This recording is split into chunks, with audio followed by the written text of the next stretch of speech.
It's a perfect situation. Hello, this is Liz. Welcome to my little urban homestead. Those plums I picked yesterday got a book out. It's a pamphletty type thing rather than a book. I've done a few of the things out of it and that. But there's also a plum jam in here. I have done it before, but with bought plums. I've never had enough of my own tree to do them. And I've got £3 plums off it this year. So £2 I'm going to use in a plum jam. There's a kilo of my plums, all washed. I'm going to cut them up and halve them and put them in a pan. So when I've cut them up, I'll come back to you. There's my kilo of plums. They're cut up, stones removed. And according to this recipe, you put your sugar, which is 800 grams, in with the fruit cold. You don't do it with it warm. Give it a stir around. You're supposed to use a heavy bottom pan, but I haven't got one yet.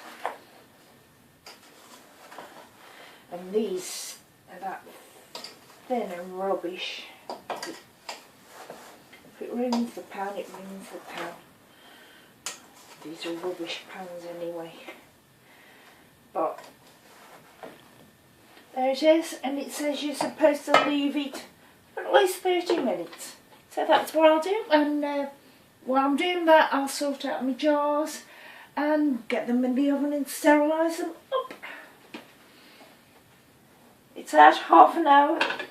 Well, it's actually had longer than half an hour.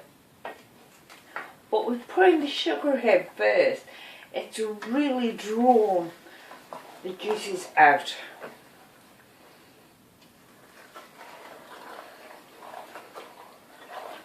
So now just put it on a low heat, let the sugar dissolve. So that's what I'm going to do now. So I'm going to put it on low heat to get the sugar to dissolve. When the sugar is all dissolved, I'll bring it slowly up to a boil. I'm stirring it so it doesn't catch, because this isn't a heavy bottom pan and you need a heavy bottom pan really. And then when it begins to boil, cook it for about 10 minutes on a rolling boil. As you can see now, it's come to a boil, and I'll leave it stirring it up more or less all the time, because this is not a heavy bottom pan. And I'll let it boil for about 10 minutes, and then I'll test for setting point. Now I've just tested it to see if it is at its setting point, and it isn't quite, so I'm going to leave it to boil for another couple of minutes now. It's had another couple of minutes, hard boil. I've lowered it down and I'll test it. Just scoop a bit of it out and put it on your cold plate, and then put it back in the fridge and see how it goes. I have not taken the scum off, you know, the bubble froth off. I have not even added a knob of butter to, because that's another trick.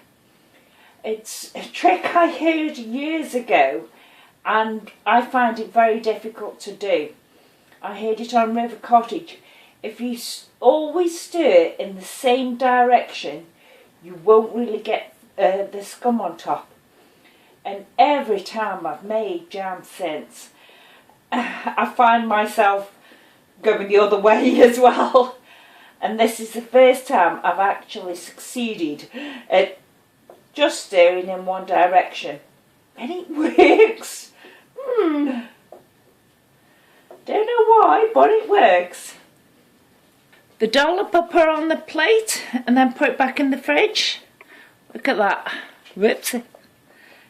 It is only just starting to run. So that's basically going to set up. No pectin because the skin holds pectin. And if you push it, you can see the wrinkles coming. So I'm going to jar it up now. My jars are all sterilised up. And then I'll show you when they're all done. So there we have 5, these are half pint jars, 5 full half pint and a bit in one that will go in the refrigerator and be used as soon as possible. Well, it'll be used in the next week, so you can keep it a bit longer than that in the refrigerator. And these should keep fine on the shelves according to the book for up to a year. But in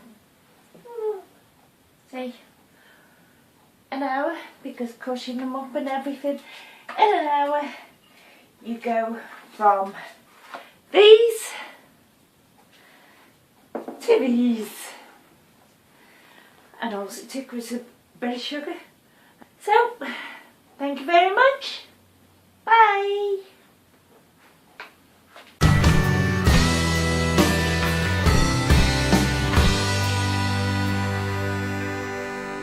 It's a